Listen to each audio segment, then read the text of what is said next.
En este video hablaremos sobre la facultad del Congreso de la Unión en relación con la iniciativa de la guerra, la declaración de la guerra y la terminación de la guerra. En los artículos 49, 50 y 110 de la Constitución Federal de 1824, se estableció que las leyes del Congreso tendrán por objeto, entre otros, sostener independencia nacional y proveer la conservación y seguridad de la nación, sus relaciones exteriores.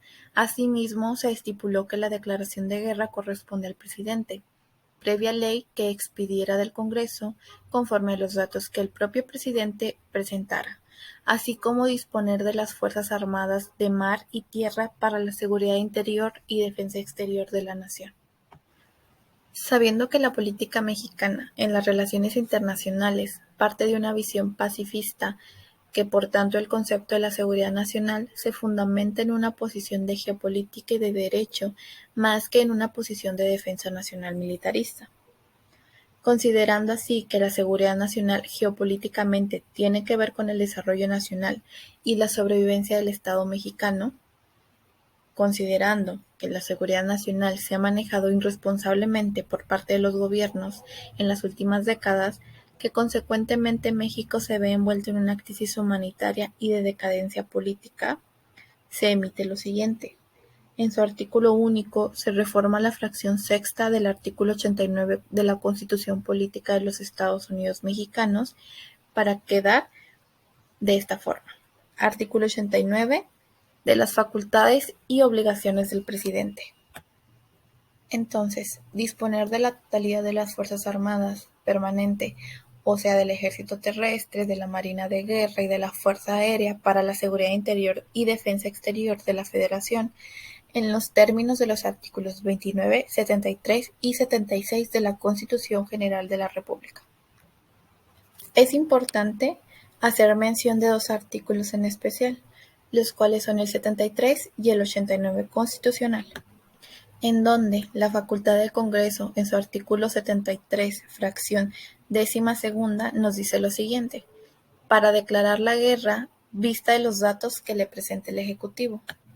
Mientras que el artículo 89 de la Constitución, en su fracción 8ª, nos dice lo siguiente: declarar la guerra en nombre de los Estados Unidos mexicanos, previa ley del Congreso de la Unión. Entonces, en México, la declaración de la guerra es facultad del Congreso, aunque la defensa del país está a cargo del Poder Ejecutivo. Como ya se mencionó con anterioridad en la fracción 12ª del artículo 73 constitucional, le concede como tal el poder al Congreso de la Unión la exclusividad para declarar la guerra contra otras naciones, pero con base a datos que presenta el presidente de la República. En una federación, los estados no pueden constitucionalmente declararse la guerra, y esto lo prevé la propia Constitución de los Estados Unidos Mexicanos en su artículo 118 en la fracción tercera. Usualmente, la facultad para hacer una declaración de guerra corresponde en muchos países ya sea al Parlamento, al Congreso o a la Asamblea.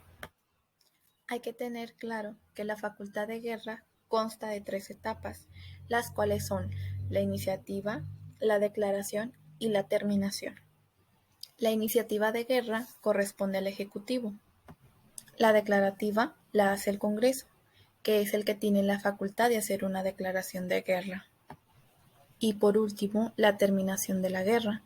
La guerra puede terminar con la celebración de un tratado, el cual correspondería al presidente de la República con la aprobación del Senado.